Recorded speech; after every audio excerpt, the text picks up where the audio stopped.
Em nome do Senhor, abra a sua boca. Você veio para adorar, você acabou de declarar isso. Você veio para louvar o Senhor, você acabou de declarar isso. Continue abrindo a sua boca. Continue louvando ao Senhor, glorifique, glorifique, glorifique, glorifica, aleluia. Glorifica o nome do Senhor, glorifica, glorifica o nome do Senhor, aleluia. Aleluia.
Glória a Deus Todo-Poderoso, o Criador do céu e da terra. Louvado seja o teu nome, engrandecido seja o teu nome, exaltado seja o teu santo nome.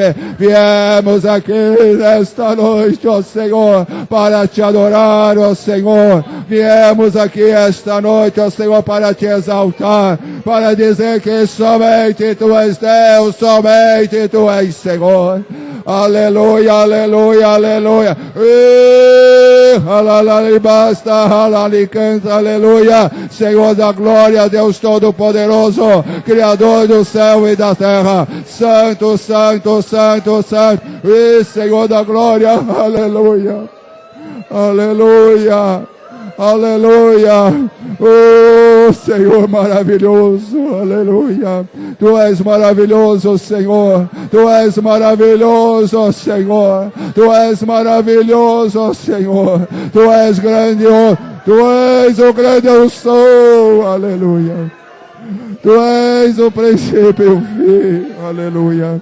Oh, Senhor da glória, Deus Todo-Poderoso, Criador do céu e da terra, recebe, ó Senhor, a nossa adoração, recebe, ó Senhor, a nossa gratidão, recebe, ó Senhor, a nossa adoração, ó Pai. Ó Deus de amor, ó Deus de misericórdia, porque somente Tu és Deus, somente Tu és Senhor. Fala conosco, ó Senhor, através da Tua palavra.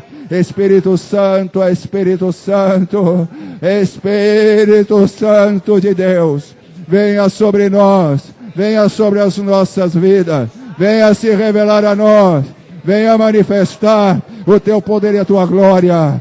Espírito Santo de Deus, vá batizando o Teu povo, batizando a Tua igreja, vá derramando do Teu poder e da Tua unção, vá lavando, vá limpando, ó Senhor, aleluia. O poder de Deus, poder de Deus, poder de Deus, poder de Deus. Nos reunimos aqui no Teu nome, ó Senhor. Fala conosco agora, através da Tua palavra. É o que nós te pedimos, ó Senhor, em nome do Senhor Jesus. Amém. Glória a Deus, podemos sentar.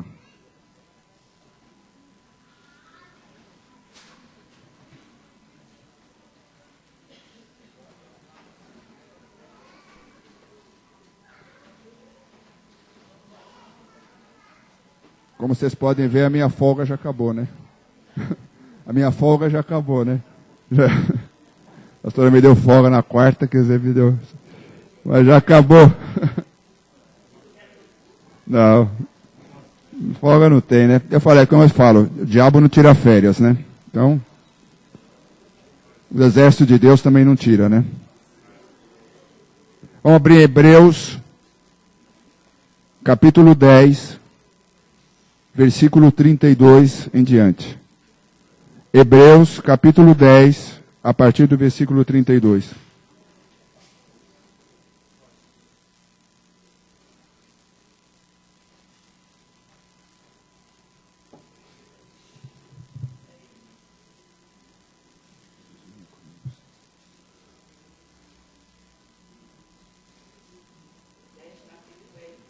Hebreus 10, versículo 32. Capítulo 10, versículo 32.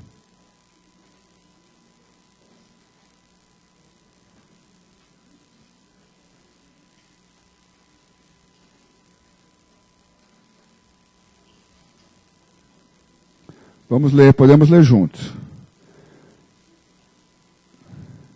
Acharam aí?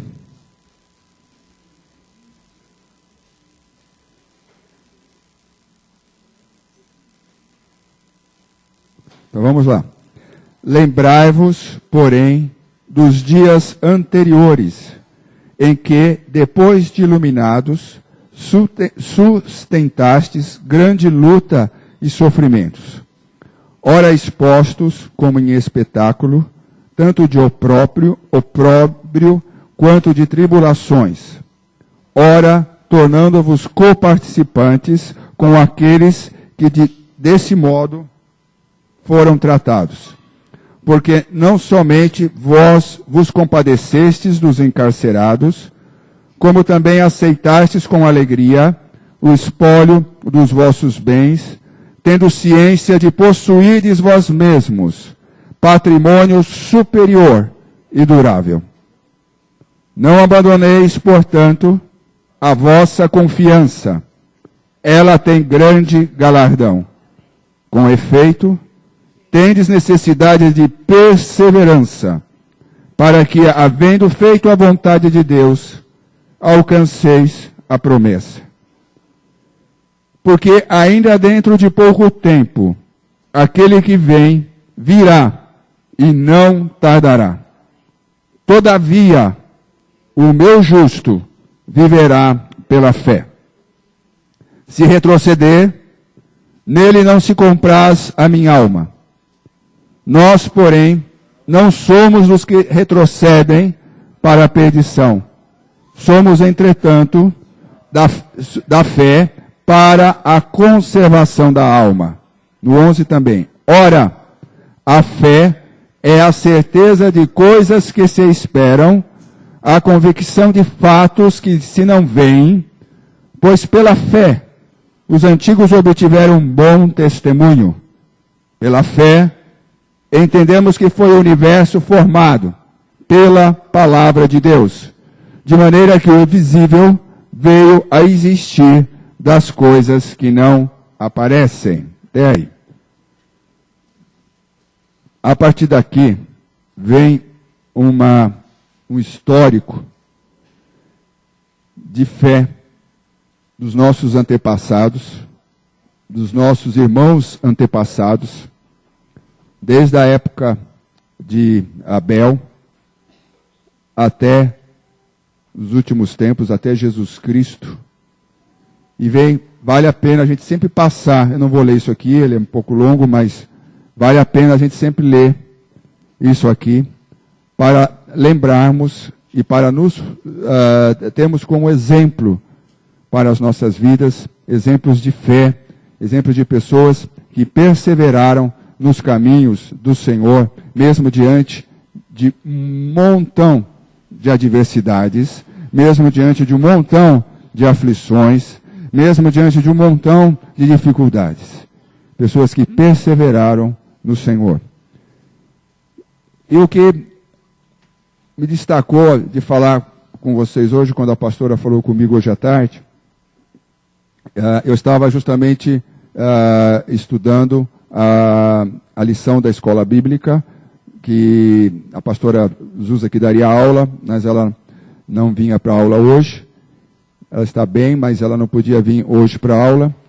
E eu estava justamente estudando esse assunto e vendo, eu não tinha visto esse assunto, porque ela que estava conduzindo esse assunto, eu já tinha voltado lá para a classe dos jovens, e eu falei, nossa, como esse assunto, como essa questão é tão importante para a nossa vivência cristã.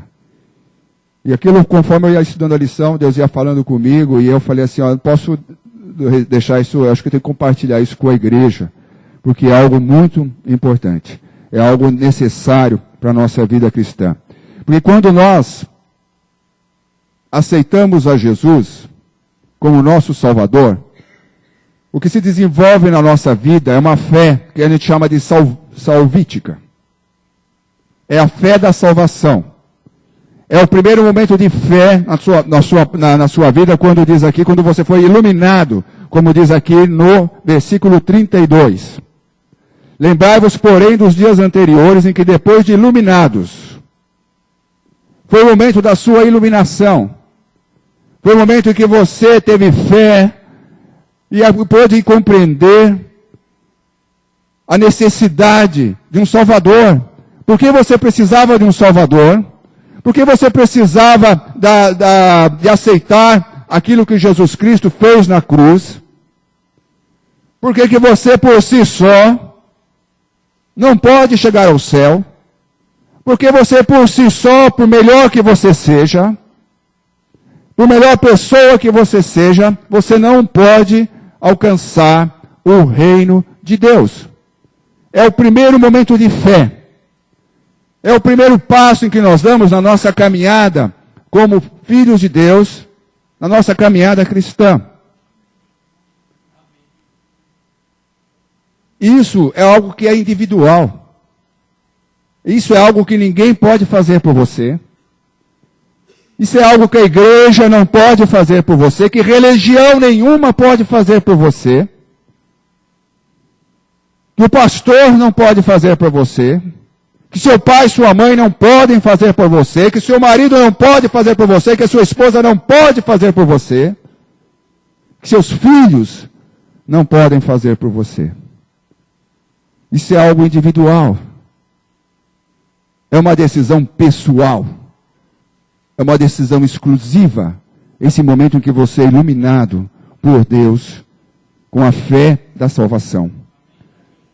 É o momento em que você entende. E a maior dificuldade do homem hoje em dia é entender que ele precisa de um Salvador. O homem tem a maior dificuldade hoje de compreender isso.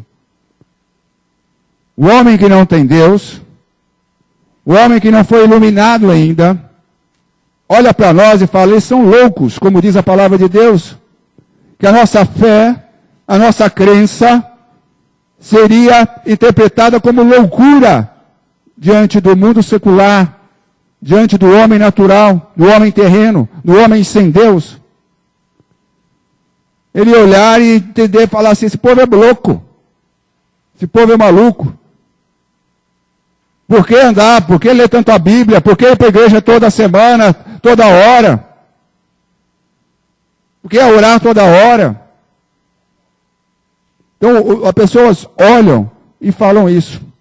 Porque ainda não entenderam que para entrar no céu que Deus preparou, para ir para o lugar que Jesus, para a morada que Jesus foi lá no céu preparar, como a pastora falou outro dia aqui, que Jesus está preparando lá, mas nós aqui, através da nossa vida, através de seguir os princípios de Deus, vamos fabricando os tijolinhos para essa casa.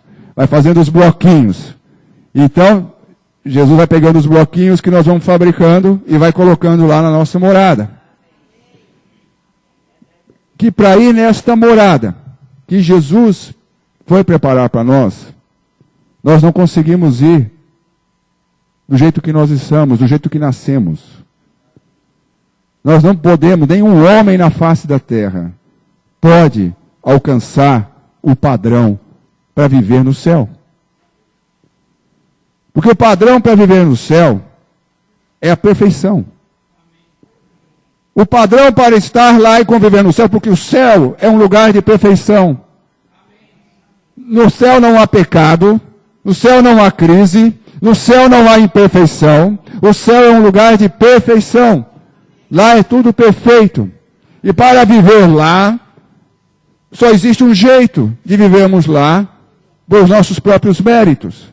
É sermos totalmente perfeitos. Nunca temos pecado, nunca temos errado, nunca temos feito nada que vá contra o padrão de santidade e de perfeição de Deus.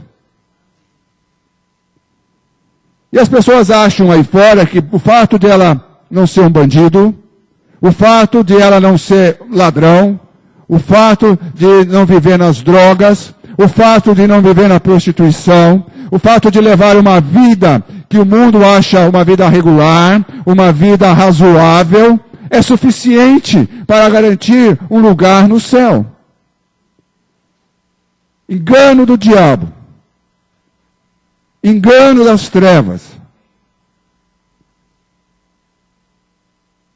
Porque se fosse assim, Jesus não precisava ter vindo. Se fosse dessa forma, por que eu preciso de Jesus? Eu já trabalho, pago minhas contas, não roubo ninguém, não vivo no vício, não vivo nas drogas, não vivo na prostituição. Então eu sou um cidadão do bem, no conceito do mundo. Não preciso de Jesus. Para que eu preciso de Jesus? Para ir para o céu. Mas a palavra de Deus nos dá o padrão. Você é perfeito? Você é perfeito? Você nunca mentiu na sua vida? Você nunca falou uma palavra dura para alguém? Você nunca agiu com egoísmo? Com ódio? Nunca teve raiva de ninguém? Nunca teve ódio? Nunca ofendeu ninguém? Você em toda a sua vida nunca fez nada de errado? A palavra de Deus diz que aquele que diz que nunca pecou é o quê? Mentiroso. Mentiroso. Pode ser a melhor pessoa do mundo. A pessoa pode viver lá no mosteiro, lá na ponta do mundo, um pico lá distante do mundo, para não se contaminar. Para não quero me contaminar com o mundo. E muitos até fazem esta opção, achando que viver separado do mundo e viver internado numa muralha vai te fazer ser mais santo ou mais habilitado para estar no reino dos céus, porque estão confiando no seu próprio esforço, na sua própria capacidade para alcançar os céus. Pode ser quem for que seja. Em Israel, o líder de Israel dos ortodoxos, ele vive praticamente isolado. Ele segue todas as leis do Antigo Testamento e mais as que eles criaram. Porque não tem só aquela, ainda criaram mais um monte de leis. Ele não faz nada, absolutamente nada, fora daquelas leis.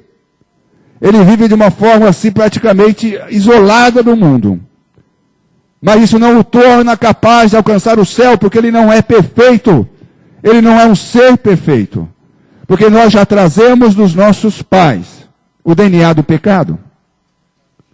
Quando você nasceu, você já trouxe o DNA do pecado na sua vida. Seus pais são pecadores e você já nasceu com o DNA do pecado. Todos nós já nascemos com o DNA do pecado, que é a natureza terrena, a natureza humana que fala a palavra de Deus. Nós nascemos então, por melhor que seja a pessoa, ninguém atinge o padrão que Deus estabeleceu. Eu sempre falo, todos temos uma banda podre. Pode ser maior, pode ser menor, mas todos temos uma banda podre. Todo homem na face da terra tem uma banda podre e ele precisa de Jesus Cristo para resolver esse problema dessa banda podre na sua vida. Ele precisa de Jesus Cristo para extirpar, passar um estilete, passar um facão nessa parte podre da sua vida. Porque com esta parte podre, ninguém entra no céu. Ninguém alcança Deus. Todos precisamos. Todo homem precisa. Quando a pessoa é iluminada, como diz aqui, e entende esta verdade, e aceita esse tratamento de Jesus na sua vida, ela é absolvida por Deus. E seus pecados são perdoados. E essa banda podre é extirpada. A palavra de Deus diz que ele quitou a dívida. O escrito da dívida que nós tínhamos com Deus no céu por causa dos nossos pecados. A condenação que nós tínhamos no céu por causa dos nossos pecados, que nos impedem de entrar no céu. Jesus lá foi e quitou. É como se você tivesse no banco do céu um débito por causa dos seus pecados, por causa das coisas erradas que você fez. Você tem lá uma dívida no banco do céu. Jesus foi lá e quitou a dívida para você. Quando ele quitou a dívida, se alguém vai no banco, você tem qualquer banco aqui hoje, e você tem uma dívida, alguém vai lá e quita a dívida, você tem dívida com o banco mais?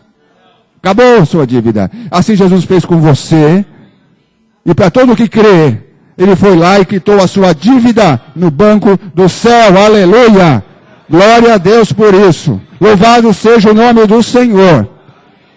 Porque ele fez isso, não porque você merecia, nem porque eu merecia, ele fez isso por amor a você. Por amor a nós. Jesus se entregou naquela cruz. E por que o sacrifício dele foi válido? Por que Deus aceitou o sacrifício de Jesus?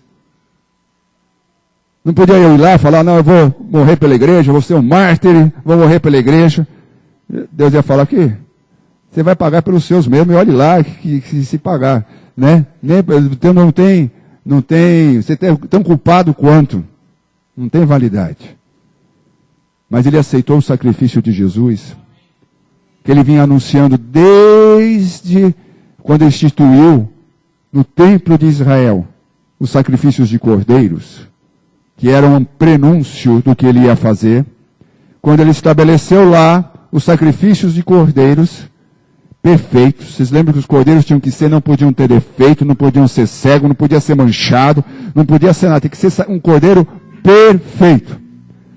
Ele estabeleceu aquilo que era um paliativo até a chegada do sacrifício eterno, do sacrifício perfeito, que seria o sacrifício do Cordeiro de Deus, o Filho de Deus, que também se ofereceu e foi aceito por Deus porque ele não tinha defeito nenhum. Não havia pecado, Deus olhou para ele e não encontrou nenhum pecado. Não encontrou nada nele, absolutamente nada que o condenasse. Deus teve que operar para que isso acontecesse. De uma forma sobrenatural. O primeiro Adão foi feito. Puro. Sem pecado. Adão foi feito, foi criado. Adão e Eva puros e sem pecados. Mas o que aconteceu? Pisaram na bola, desobedeceram a Deus, quebraram com Deus, pecaram e trouxeram a maldição sobre a terra e sobre os homens. Trouxeram a morte.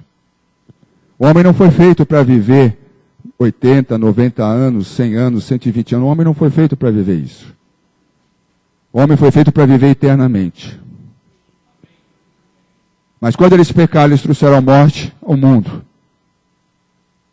Porque Deus falou, o salário do pecado é a morte. Eles trouxeram a morte ao mundo. Tanto, a gente pode ver isso, que os primeiros homens na Bíblia viviam mais de 600 anos. 800, viviam muitos anos.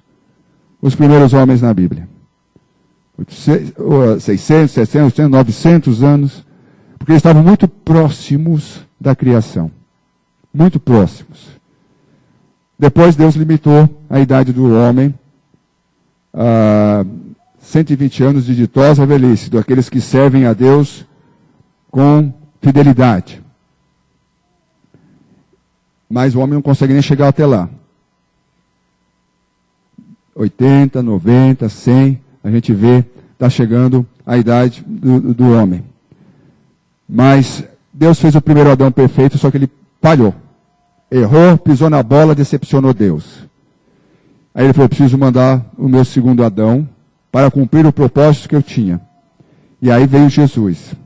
Jesus foi gerado em Maria, que era humana, que tinha o DNA do pecado, trazia dos seus pais também. Era uma boa mulher, mas era humana, era uma mulher de fé, mas era humana. E Jesus foi gerado nela por José. José teve alguma participação nesse caso? Nenhuma. Para a frustração dele no começo, né? Que ele ficou, poxa vida, Maria está grávida, minha noiva, como é que vai ser, como é que não vai ser?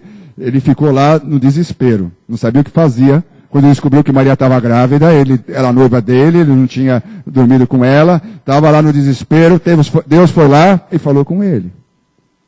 Calma, José, o que está acontecendo aí é minha vontade.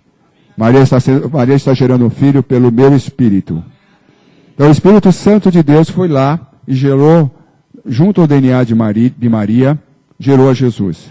O DNA de Deus, do Espírito Santo, quando fecundou em Maria, anulou o DNA do pecado que Maria trazia pela sua descendência humana.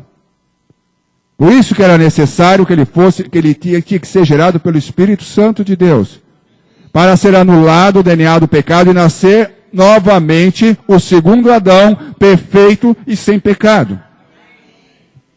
E assim nasceu Jesus, perfeito e sem pecado. O diabo bem que tentou derrubar Jesus. O diabo bem que tentou fazer com que Jesus pecasse. Usou de todas as formas possíveis que ele tinha para que o segundo Adão também falhasse. Que o segundo Adão também pecasse. E que Jesus também frustrasse o plano de redenção de Deus. Quando Jesus estava lá, no templo, o diabo ofereceu para ele, mostrou todos os reinos da terra. Os poderes, os governos, todas as nações que existiam. Chegou para Jesus e falou, Jesus, eu vou te dar tudo isso. Se simplesmente você me servir e me adorar. Sabe o que estava por trás disso? O que o diabo estava dizendo? Você não vai precisar sofrer, Jesus. Você não vai precisar ir para a cruz, Jesus. Você não vai precisar ser chicoteado, ser torturado. Não vai precisar, Jesus. Olha o que eu estou te dando. Sem esforço nenhum. Basta me adorar. Eu te dou todos os poderes, todos os reinos da terra. É pouco? É uma proposta, assim, é uma proposta fraca? É uma proposta forte, tentadora. Mas Jesus se manteve fiel. Hoje ele é o rei. Hoje ele é o soberano. Ele foi, sofreu, morreu em nosso lugar, padeceu em nosso lugar, morreu naquela cruz, sofreu um monte. Nós cantamos aqui, nunca saberei o preço. Quanto do seu pecado pesou sobre Jesus naquela cruz? Os nossos pecados estavam lá, o seu, o meu. Quanto do seu? Quanto do meu? Eu nunca saberei. Quanto da dor que Jesus sentiu estava lá, uma parte do meu pecado. Nunca saberei o preço do meu pecado lá na cruz. Mas Jesus seguiu por amor a você, por amor a mim, por amor a nós. Ele foi fiel. Ele foi fiel. Jesus seguiu fielmente até o fim. Glória a Deus por isso. E a partir do momento que nós confiamos no que Ele fez, a partir do momento que você aceita que Ele morreu ali naquela cruz, por você, a culpa que está sobre você por causa dos seus pecados cai sobre Jesus. E aí você é absolvido por Deus. Porque você não tem mais pecado. Porque Jesus levou sobre si toda a punição pelo seu pecado.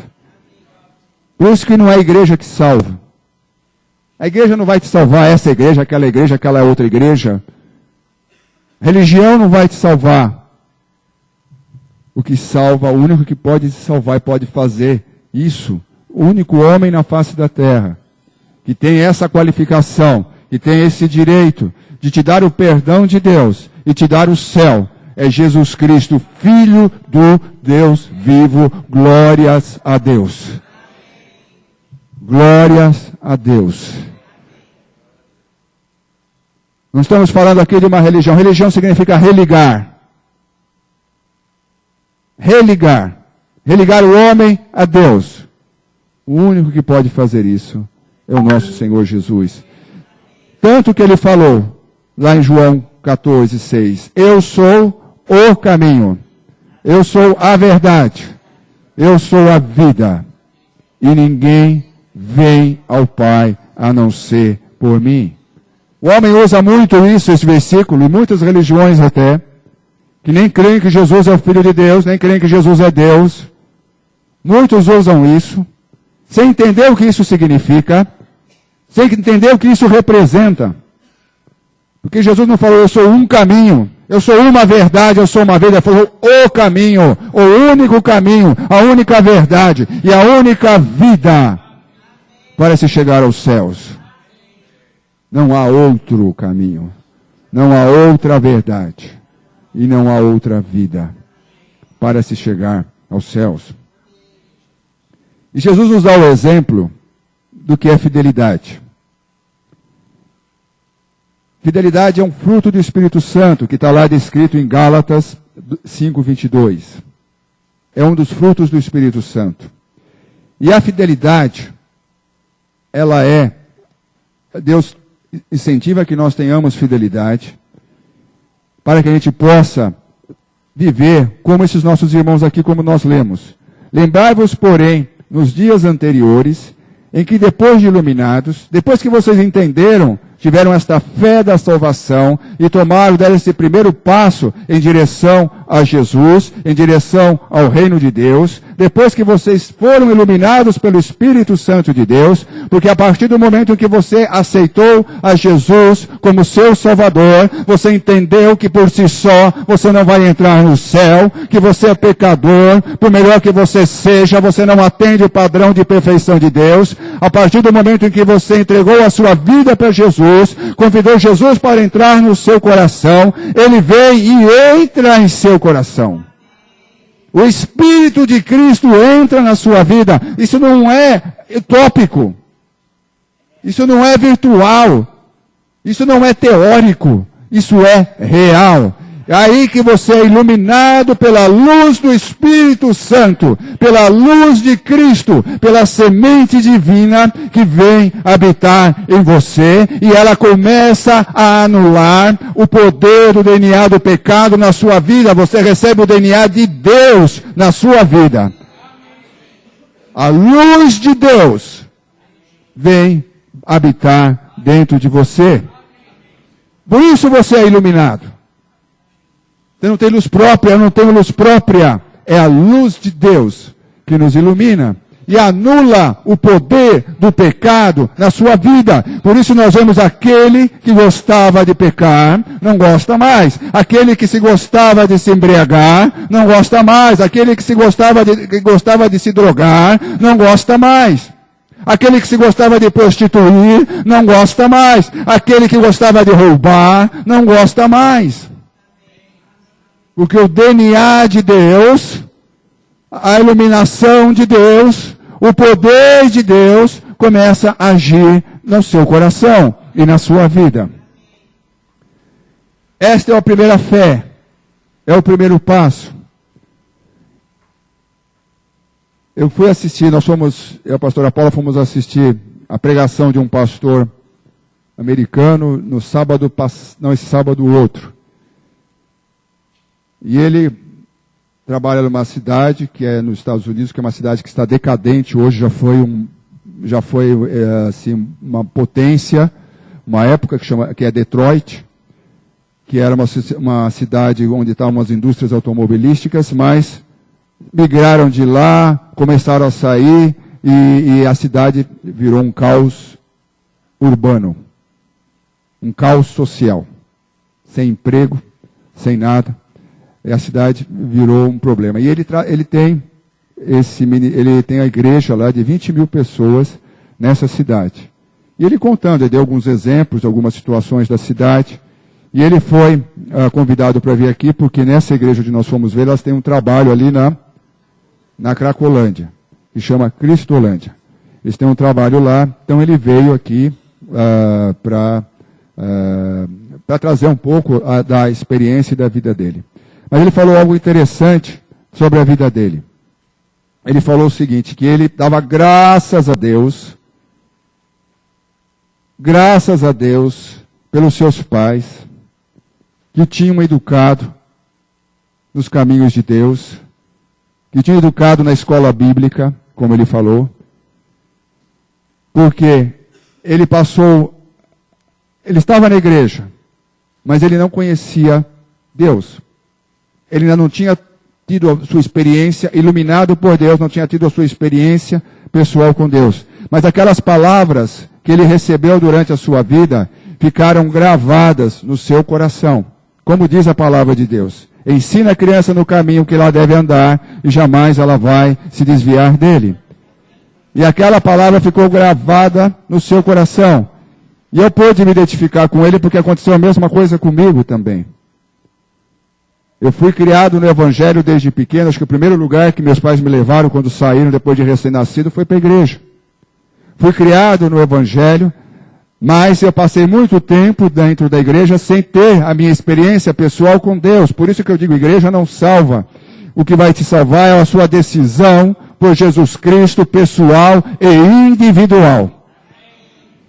E aí ele chegou no momento, ele estava na faculdade já, estava tendo sucesso na vida profissional e na vida estudantil, na vida amorosa também, ele estava tendo sucesso, mas faltava algo dentro dele que ele não sabia, ele não conseguia dominar. E ele começou a entrar numa depressão profunda. Numa tal depressão que ele chegou ao ponto de querer tirar a sua própria vida. E chegou lá, onde ele falou, eu não lembro onde era essa faculdade, ele chegou lá, ele falou que era uma das melhores dos Estados Unidos, chegou lá, ele chegou numa ponte, onde ele tinha, apesar de ter tudo bom na vida dele, apesar de ele ter um bom estudo, um bom trabalho, um bom namoro, com a pessoa com que ele queria se casar, mas faltava algo, aquilo o oprimia de tal forma, que ele chegou e pensou em tirar a sua própria vida. Ele era infeliz. E na hora que ele estava lá naquele viaduto, para pular, na hora que ele estava lá naquele viaduto para pular, Deus falou com ele naquele momento. Ele lembrou, Deus foi lembrando, o Espírito foi lembrando tudo aquilo que ele tinha aprendido na vida dele, desde pequeno. Ele foi lembrando a palavra de Deus, ele foi lembrando as coisas que Deus tinha feito por nós, ele foi lembrando de tudo. E naquele momento, ele teve um encontro com Deus.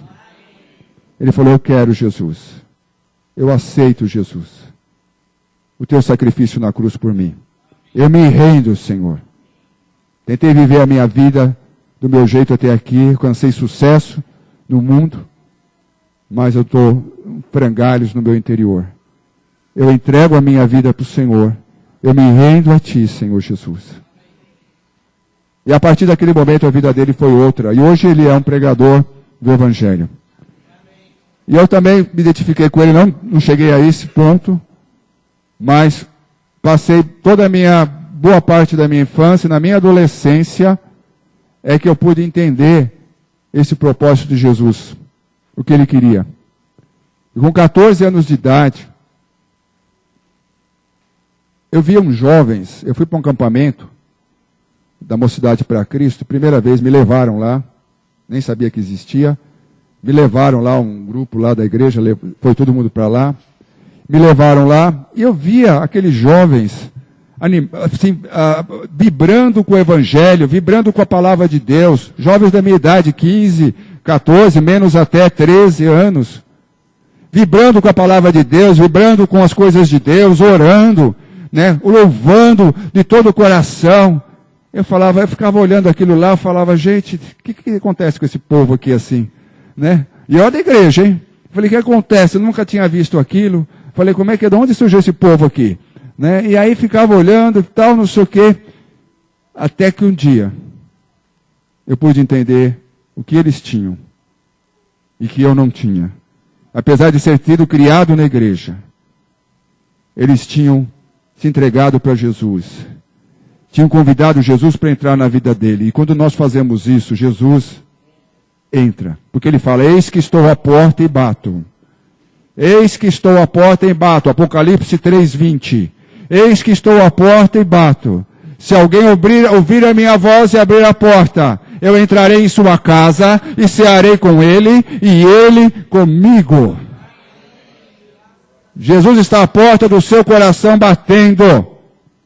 Você pode ter sido criado na igreja, conhecer a Bíblia, conhecer um monte de fatos a respeito de Jesus, mas enquanto você não abrir a porta do seu coração para Jesus entrar, você está fora do céu, você está fora do reino de Deus. Não tem conversa, não tem jeito. Jesus não morreu à toa por você, Jesus não sofreu à toa por você. Jesus não largou a sua condição de Deus e veio aqui à toa por conta de uma linda história de amor. Não foi só por isso. Jesus veio para te salvar, para te levar, para te livrar do inferno, da condenação eterna, por amor a você. Eu entendi isso lá. Falei, poxa vida, estou fora do céu. Eu já tinha feito tudo o que a igreja mandava. Já tinha batizado, já tinha feito a profissão de fé, que é um tipo primeira comunhão na igreja católica. Já tinha feito tudo o que a igreja mandava. Mas estava fora do céu. Tinha meu nome como membro da igreja. Mas estava fora do céu. E aí eu pude entender isso. Não precisei chegar numa ponte para me matar. Mas já estava indo com a minha vida por caminhos fora dos caminhos de Deus. E aí eu pude entender isso e eu pude entregar a minha vida para Jesus. E eu pude sentir a iluminação de Deus entrando na minha vida. Eu pude sentir o poder de Deus, isso que ele fala que é o novo nascimento. Você se torna uma nova criatura. E eu pude sentir esse poder de Deus entrar na minha vida. E o DNA de Deus ser implantado no meu coração. E é isso que Jesus promete para todo aquele que crê. Ele não promete que nós vamos ficar aqui deitado na rede, esperando as coisas acontecerem. Não é isso. Como ele falou aqui, que nós vimos. As pessoas foram iluminadas. Sustentastes grande luta e sofrimento. Está falando para os cristãos, aqueles que se voltaram para Jesus. Ora expostos como em espetáculo, tanto de opróbrio quanto de tribulações. Ora tornando-vos coparticipantes com aqueles que desse modo foram tratados e perseguidos, assim como muitos irmãos nossos são perseguidos e tratados hoje em dia. Como nós tivemos aqui recentemente comemorando o dia da igreja perseguida. Muitos dos nossos irmãos hoje passam por isso hoje. Nós podemos falar o que for, está ruim o Brasil, a política é uma loucura, mas nós temos um privilégio aqui, é o que nós temos que dar, levantar a mão para o céu todo dia. Não temos a polícia aí na porta, nos vigiando para saber quem está aqui, quem não está aqui, ou para nos pegar a hora que nós saímos do culto. Nós temos esse privilégio que não usamos, não aproveitamos, mas temos. Temos que dar graças a Deus por isso. Obrigado, Senhor. Te louvamos e te agradecemos, ó Pai, pela liberdade que temos na nossa nação de poder te seguir e te servir. Ora expostos como espetáculo, no 33, tanto de opróbrio quanto de tribulações, ora tornou-vos coparticipantes com aqueles que desse modo foram tratados. Porque não somente vos compadecestes dos encarcerados, como também aceitastes com alegria o espólio dos vossos bens. Foram roubados por causa da fé. Perderam tudo por causa da fé, mas aceitaram como isso? Com alegria. Com alegria o espólio dos vossos bens. Tendo ciência de possuirdes vós mesmos patrimônio superior e durável. Você não está preocupado com o que você tem aqui, você está preocupado com o tesouro lá do céu. Esse que é durável, que a traça e a ferrugem não pode corroer. Então eles ficaram felizes por serem perseguidos por causa de Cristo, por causa da fé. Isso é um dom de Deus. Isso é algo, essa fé, essa fidelidade que nós estamos estudando na escola bíblica, que é algo, que é consequência, que é fruto deste agir de Deus na nossa vida. É fruto do Espírito Santo no seu coração. Agora isso não vem de nada. Isso depende da sua comunhão, que é a fé para seguir a Jesus Cristo. Nós temos a fé da salvação, que é o primeiro passo que falamos aqui. Agora seria a fé para seguir a Jesus Cristo. Essa fé para seguir a Jesus Cristo depende da sua comunhão com Deus. A fé é algo, ninguém nasce com fé. Quem diz aqui, eu nasci com fé. Já saiu orando, saiu lá da barriga, já saiu orando, já saiu tendo fé. Ninguém nasce com fé. Todo mundo nasce com um termômetro zero de fé. E para nós sermos fiéis e seguirmos a Jesus e vivemos da forma que Jesus quer que a gente viva, de uma forma que seja agradável a Deus, de uma forma que tenha os olhos postos não nas coisas passageiras deste mundo, mas nas coisas eternas e duradouras, como ele fala aqui, que não vai olhar para os problemas do momento. Não é que Deus fala que nós não passaremos por aflições e por problemas, mas você não vai ficar olhando para eles, você vai olhar para a palavra de Deus, você vai olhar para aquilo que Deus falou na sua palavra, e vai confiar nisso e vai seguir em frente, mesmo diante das adversidades. É isso que os nossos irmãos perseguidos fazem. É isso que aquelas viúvas que perdem seus maridos, pastores que são assassinados fazem. Elas olham para a palavra de Deus, para aquilo que é eterno, não para aquilo que é passageiro, para aquilo que é momentâneo. Nós, nessa sociedade consumista que a gente vive, damos muitos valores pelo fato de ter, e não de ser, mas Deus te chama para você ser, porque quando você é com Ele, todas as demais coisas vos serão acrescentadas. Mas não podemos inverter a ordem das coisas. Temos que colocar Jesus em prática, em primeiro lugar, nas nossas vidas. Quem tem que reinar no nosso coração é Jesus. Está reinando Jesus no seu coração? Qual é o termômetro disso? Veja o tempo que você gasta no seu dia, com quem você coloca as suas energias. Onde você coloca as energias da sua vida? Porque a fé tem inimigos. Nós estamos vendo na escola dominical, tem inimigos. Um dos inimigos é a idolatria. E outro dos inimigos é a apostasia, a heresia. Que tem um pouco a ver com a apostasia, mas é a heresia. Um inimigo é a idolatria. E outro inimigo é a heresia. A gente fala, pô, idólatra? Não, eu já larguei isso. Estou livre disso, eu não fico me curvando na frente de ídolos, eu não fico me curvando na frente de estátuas, já estou fora. Graças a Deus estou fora disso. Mas eu quero que vocês abram lá em Colossenses.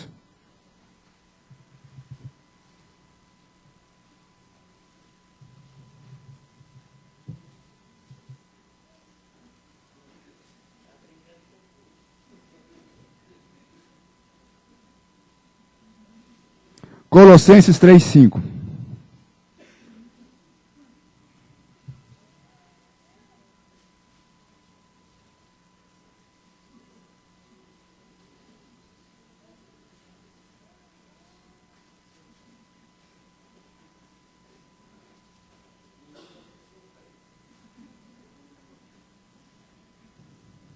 Colossenses 3:5. Acharam aí? Vamos lá, vamos ler juntos. Fazei, pois, morrer a vossa natureza terrena, prostituição, impureza, paixão, lascívia, desejo maligno e a avareza, que é... Opa, está falando de estátua aqui? Está falando de ídolo? Não. Vamos ler de novo do que ele está falando. Fazei, pois, morrer o quê? A vossa natureza terrena. Prostituição, impureza, paixão, lascívia, desejo maligno e a avareza, que é idolatria. Quem está reinando no seu coração? A natureza terrena, que tem todas essas características que nós lemos aqui, ou é Jesus Cristo, Filho de Deus? Se Jesus não estiver sentado, eu sempre tenho aquele desenho do coração, tem uns folhetos assim, desenho do coração, um trono, lá no coração. Quem está sentado no trono? É o seu eu? Ou é Jesus? É Jesus. Então vamos ver, como é que é seu dia, como é que é a sua vida? Quanto você tem deixado Jesus reinar na sua vida? Quanto tempo você tem gasto nas redes sociais? Quanto tempo você tem gasto no celular, nos jogos? Quanto tempo você tem gasto na televisão? Quanto tempo você tem gasto no seu trabalho? Quanto tempo você tem gasto com você mesmo, no futebol, no esporte? E quanto tempo você tem gasto com o que está reinando na sua vida? É mesmo Jesus que está reinando na sua vida? É mesmo Jesus o centro da sua vida? Quem está reinando? Então, é um termômetro. O termômetro para sabermos quem é realmente o centro. Nós que queremos seguir a Jesus, temos que ser fiéis a Ele. E fidelidade é um dom do Espírito Santo. Agora, se o eu está lá governando, se o eu está lá ditando o que você faz, se o eu está lá determinando o que você faz, não vai fazer nada, não vai amar, não vai perdoar, não vai viver uma vida de santidade, não vai viver uma vida de paz, não vai viver uma vida de alegria, porque é o seu eu que está governando ali naquele lugar. Então, idolatria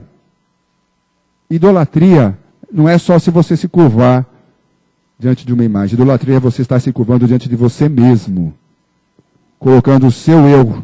Quanto você tem investido na sua comunhão com Deus? A pastora bate aqui no domingo passado, todo domingo praticamente, toda hora, sobre a importância de comermos a palavra de Deus. Porque isso vai evitar você ter vai evitar você cair diante de dois inimigos da sua fé. Um, que é esse da idolatria. Você está reinando a sua vida. Está na igreja, levantando a mão, cantando, batendo palma, vai no retiro, vem em alguns cultos, ou vem nos cultos do todo domingo, mas quem está reinando a sua vida no dia a dia, porque a vida com Deus não é só na hora da igreja, não é só na hora do culto. Quem está reinando a sua vida é você mesmo. Então, não é isso, Jesus reinar na nossa vida. Então ela vai te ajudar a você vencer a idolatria. A leitura, a comunhão com Deus, que a leitura da palavra é oração. São as bases da nossa comunhão com Deus. A leitura da palavra é oração, que eu sempre aprendi isso desde jovem, que são as duas pernas para um cristão firme e saudável. A oração e a leitura da palavra de Deus. Depois aqui na igreja eu tive só um reforço disso, muito forte. Mas eu aprendi desde jovem isso, que a fortaleza, um cristão forte, um cristão realmente firme, preparado para guerrear as guerras do Senhor, as guerras no mundo espiritual que ocorrem, que estão ocorrendo onde nós não vemos, estão ocorrendo neste momento, para enfrentarmos estas guerras como soldados e valentes. Nós temos que estar com as nossas pernas firmes e não tropegantes. E a leitura da palavra é a oração. E a comunhão, isso se faz também na comunhão com a igreja, porque é ali aonde você vai receber. Jesus instituiu a igreja. Não foi o homem que criou, não foi o homem que inventou, não foram os seguidores de Jesus. Falaram, bom, agora que Jesus foi, vamos fazer aqui um grupinho para a gente seguir a Jesus. Não, foi na descida do Espírito Santo que a igreja se formou e a igreja iniciou. A igreja, ela foi dada para pregar o evangelho, para discipular. E aqui vai fazer você ficar forte nessas duas pernas. Quanto você tem aproveitado daquilo que a igreja tem te proporcionado para estudar e conhecer a palavra de Deus? Temos cultos durante a semana, temos a escola bíblica, temos o retiro e temos às vezes algumas atividades especiais. Quanto você tem aproveitado disso? Está forte já? Você já pode pular, dar saltos enormes, pular de vara, dar um salto grande? Está firme assim?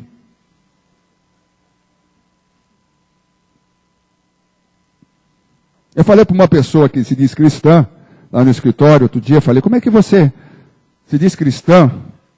E tem um grupo aqui estudando a palavra de Deus toda quarta-feira, há anos aqui, que por sinal terminamos uma leitura completa da Bíblia, só nesses grupos de quarta-feira, não nessa quarta, na quarta anterior. Uma vez por semana, na hora do almoço, lemos a Bíblia inteira. É um milagre. Só Deus. Mas lemos a Bíblia inteira. Eu falei, como é que você sabe que tem uma reunião aqui? O Espírito não te incomoda de você estar ali, no meio do povo de Deus, no meio da igreja, sabendo que a igreja está reunida ali? Porque é a igreja de Deus, não importa de onde é. Onde o povo de Deus se reúne em nome de Jesus, a igreja está reunida ali. Não te incomoda? A igreja reunida e você lá em casa, vendo jogo de futebol, vendo isso, vendo aquilo. O grupo aqui reunido e você, sei lá, fazendo o quê? Mandando e-mail, lendo e-mail, batendo papo, fazendo nada. Eu senti que precisava falar porque era uma pessoa que estava saindo da empresa. Ah, porque eu tenho muita fé. Sempre falou isso, né? Falei, olha, se você tivesse fé, você estaria lá. Eu quis mostrar para ela que não tinha fé coisa nenhuma, e que aquela religião dela era religiosidade. Não era fé coisa nenhuma. Eu achei que tinha que falar, porque eu estava saindo da empresa e eu não podia deixar de dar esse recado para ela. Então, quanto Deus está reinando na sua vida?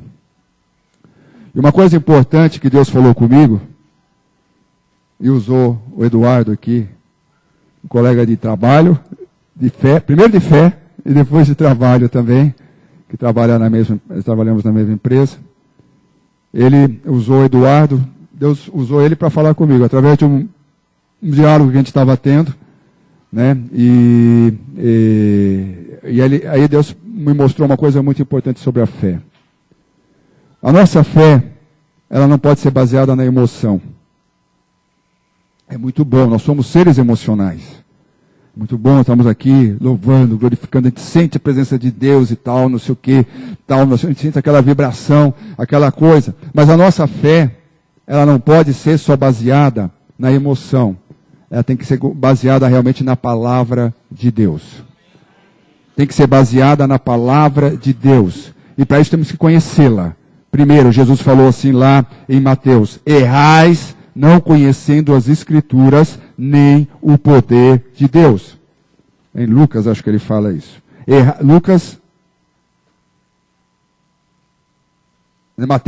Marcos 12, 24. Jesus falou, errais não conhecendo as Escrituras, nem o poder de Deus. Porque conhecendo as Escrituras, você vai estar protegido também contra as heresias. Contra as coisas heréticas que estão entrando nas igrejas hoje. Todo mundo, olha que maravilha, cara, fica tudo assim abobado, como eu já fiquei também em algumas situações no passado, abobado, olha que coisa maravilhosa, e a pessoa falando o maior absurdo do mundo. Uma vez eu passei uma experiência dessa na casa da pastora, eu nunca me esqueço que aquilo foi uma lição para mim. chegou uma missionária do Rio de Janeiro, na casa da pastora, né, lá na rua Atibaia ainda, né? Eu falo, missionária, para mim tinha todas as credenciais do mundo, né? Como a gente não pode bobear. Estava lá, debaixo na casa dela, da hospedagem dela. Aí a mulher falando que Deus tinha dado o terreno da igreja para eles construírem. Não sei se a irmã Cine estava nesse dia lá, uma profeta que falou que... Aí Deus falando assim, ela falou, não, Deus mostrou o terreno, nós fomos lá e mostrava o anjo marcando o terreno. Eu falei, nossa, que maravilha, fiquei assim, deslumbrado com isso, nossa, que coisa maravilhosa, Deus mostrou o anjo, a mulher viu o anjo mostrando, nós fomos lá, entramos no terreno e vamos construir uma igreja no terreno. Aí eu vi a pastora dando umas duras na mulher, eu falei, o que está acontecendo aqui? Eu não estou entendendo nada, né? A pastora dando exortando a mulher, quase batendo na mulher lá. Aí que eu fui entender, a mulher entrou num terreno que não era dela. Ela invadiu um terreno. Você acha que Deus precisa de invasão de terreno para construir a casa dele? Deus virou ladrão. Eu falei, o que está acontecendo aqui, né? Então, gente, nós temos que conhecer a palavra de Deus. Porque senão você aceita tudo o que te oferecem por aí, em nome de Deus. Em nome de Deus, vem na televisão, vem na internet, um monte de absurdo que tem por aí hoje, heresia entrando, errais, não conhecendo as Escrituras nem o poder de Deus. E uma outra coisa que Deus nos ensinou, a fé tem que, portanto, ser baseada na palavra de Deus. Temos que confiar, independente da emoção de que você sinta naquele momento, independente do que você está sentindo, você tem que basear sua fé na palavra de Deus, porque quando nós estamos passando por alguma adversidade ou uma dificuldade, naquele momento você está agitado muitas vezes por aquela situação que você está passando, mas você tem que se voltar para a palavra de Deus, confiar na palavra de Deus, crer na palavra de Deus como verdade e ser fiel ao Senhor como Ele é fiel a você. Aí você vai parar de ficar de altos e baixos, porque você só se baseia na emoção. Quando a emoção está boa, você está no alto. Quando a emoção está ruim, você está no baixo. Não, você tem que estar na palavra de Deus, no meio, certo e firme. E aí quando nós estávamos conversando sobre isso, Deus me trouxe a passagem de Jesus. Quando Jesus estava no jardim do Getsemane, terminando o seu ministério, os soldados já tinham vindo para prendê-lo. Jesus já sabia que ali estava findando o seu tempo aqui na terra. Jesus se pôs de joelho diante de Deus. Orou ao Senhor. Estava debaixo de uma tensão tão forte que ele suou o quê? Sangue. Suou sangue. Um ser humano só soa sangue, clinicamente falando isso, debaixo de uma pressão tremenda. O Satanás estava pressionando Jesus ali de uma forma tremenda para que Jesus desistisse daquilo que ele ia fazer. Porque Jesus podia parar a hora que ele quisesse, ele podia mandar os exércitos de anjos viriam e defenderiam ele. Então havia uma pressão tremenda das trevas sobre Jesus ali. Ele não estava no gozo, ele não estava na alegria, ele não estava ali vibrando com aquilo. Mas ele confiou na palavra de Deus. Ele confiou no Pai. Para seguir em frente. E é isso que Deus nos chama hoje. Confiar nele. Para seguir em frente. Mas põe as coisas em ordem na sua vida. Põe Jesus como no trono do seu coração. Para que você possa enfrentar as dificuldades que todos nós enfrentamos. Na família, no trabalho, no dia a dia. Numa cidade como São Paulo, no Brasil, no mundo, entronize a Jesus Cristo como Senhor da sua vida. Amém? Mas o primeiro passo é aceitar Jesus, colocar Jesus na sua vida. É convidar Jesus para entrar no seu coração. Então eu queria fazer essa oração agora. Se você nunca convidou, de coração, Você pode aceitar Jesus, a gente fala aceitar, eu aceito, todo mundo aceita, mas é diferente, é você convidar Jesus para vir morar no seu coração. Se você nunca fez isso na sua vida, e você deseja fazer isso agora, você entendeu que você precisa de Jesus para ganhar uma morada no céu e viver eternamente com Deus, feche o seu olho agora, todos vocês, e aquele que está em dúvida também, que não tem certeza se realmente tomou essa decisão por Jesus, repete comigo esta oração agora em voz alta. Diga aí do seu lugar, não importe com ninguém que está ao seu lado, é você e Deus agora. Esqueça todo o resto. É você o Senhor, você está falando da sua vida eterna, da sua eternidade com Deus, do seu futuro eterno. É você e o Senhor. Repete comigo esta oração e fala: Pai amado, eu aceito a Jesus Cristo, o teu Filho, como meu Senhor, como meu Salvador. Jesus amado, eu abro a porta do meu coração para o Senhor entrar. Eu sei que o Senhor está batendo. E essa porta, só eu posso abrir. Por isso agora, Jesus, eu abro a porta do meu coração. Entra na minha vida agora. Venha fazer morada no meu coração. Pois eu te recebo, Jesus, como meu Salvador, como meu Senhor.